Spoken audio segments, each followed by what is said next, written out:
I mean, you yourself as a founder, you felt it finally, right? It's one thing to say that, for example, oh, it's tough to get rejected. I can tell people this is a big challenge, right? But Rejection. Until you experience it again, people doubting you all the time. You don't understand what it feels like. Exactly. And how to still be convicted when like so many people keep telling you no. What sort of rejections have you faced that you're like, You mean in my personal life or professional life? honestly, tell us everything. This is good. We're changing direction here in the podcast, aren't we? Tell it like both. Yeah. I mean, I feel on all fronts, right? I think, in my personal life, there's small things, right? There's rejection of not bullying, but like a form of bullying is rejection. It makes you feel rejected. I mean, there was a few teasing here and there going up, but nothing that serious. I think the biggest rejection is probably the first time I had rejection was university applications, right? Yeah. I applied to Stanford, Caltech, and Harvard, and all three said no.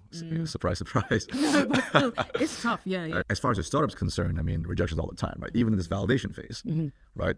We maybe spoke with 10 or 12 people a week, right? And it wouldn't be rejection, but you'd have people shooting down ideas, right? Which is not bad. I think it helped us narrow down exactly what we want to do. We start with a very broad thing, like, all right, we have this idea of speech for mental health. What do you need, right? So we're able to whittle things down because of the rejection. And some of the more harsh ones are investor rejections, right? That's going to happen. Yeah. Some investors will say no, right? What are they? Why are they saying no to you? Some of them I mean, a variety of reasons. I think honestly, sometimes it's not a good fit, right? Like it's as much your choice of who you want to work with as their choice to invest in you sometimes, right? I mean, we're very fortunate to have some phenomenal investors on our team right now.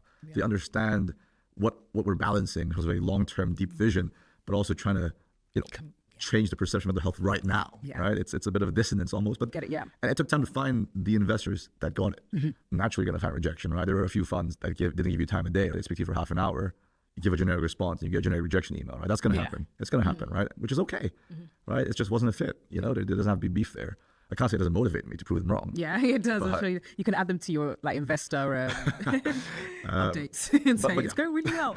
So lots of rejection, I think, generally.